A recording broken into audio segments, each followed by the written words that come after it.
next question, how will free agents fare in a market like this, meaning,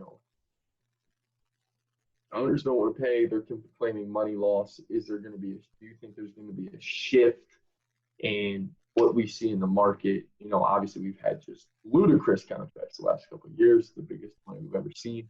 Does it slow down? Does it increase? Obviously the CBA is on the horizon. That's something to take into this. Well, I think a guy like Mookie Betts is screwed. And for a guy that's just, to me, the second best player in baseball, to hit the free agent market and not be able to get his rightly pay stinks. I don't know what they're going to agree to. I think next CBA gets a salary cap, or not a salary cap, a salary floor, I think is what they're going to try to force lower market teams to actually pay players.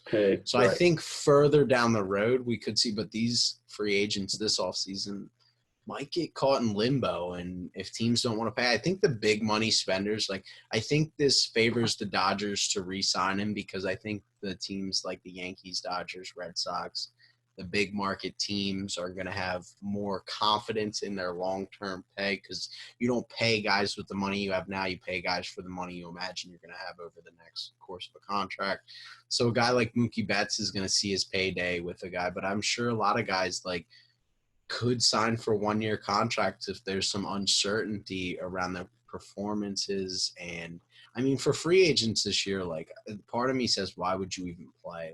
George Springer, who, and Buster only talks about this a lot on his podcast. And he said George Springer was a service time manipulant. He got manipulated by the service time. They kept him down. It was Jim Crane's idea.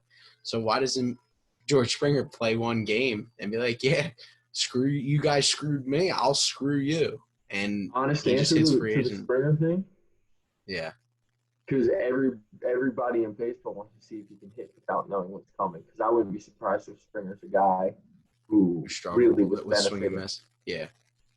Some swing and miss in the game. Yeah. But that would but I get what you're saying. Guys why play? But even for a guy like Chris Bryant and George Springer, who were intentionally kept down that 1 month when they're ready.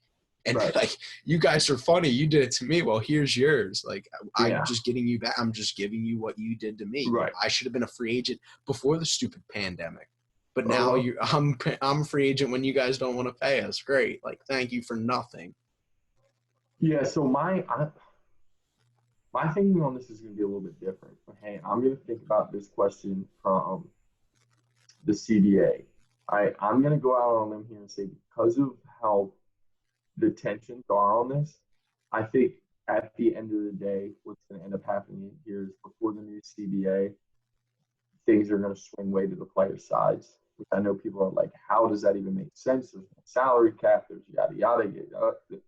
But issues like service time like that, and I think there might be some more, maybe even money out there. I don't know. So what I'm going to say is, I think of what free agents are going to do, I think it's going to be more from a free agent side where the monies and the contracts are going to be a lot different, because guys aren't going to want to sign this contract and then have the new CBA be written after they're already under the contract. There will be a lot of shorter term deals.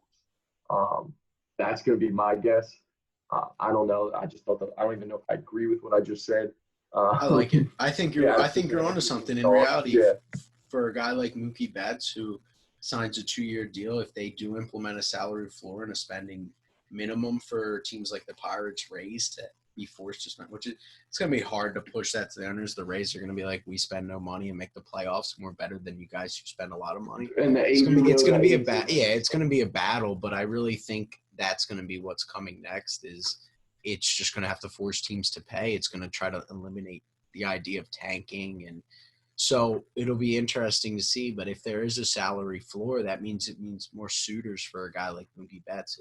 If the Pirates are going to spend only on homegrown players, and we have to get over X number, say it's $70 million, and we have $40 million between our 24 guys, why don't we just pay the one guy $30 million a year who's going to be a superstar in our uniform? So you could see something like that happen in an organization looking at it that way. So it'll be interesting to see. What's up, guys? Thanks for checking out the Backside Groundball podcast on YouTube. To listen to full episodes, we are currently streaming on whatever app you listen to get your podcast. Please help us out by subscribing to the show as well as here on YouTube so you never miss any of our awesome content. If you ever have a question or just want to talk baseball with Trevor and myself, go ahead and follow both of us. Our Twitters are in the description below. We love talking baseball and we appreciate our fans.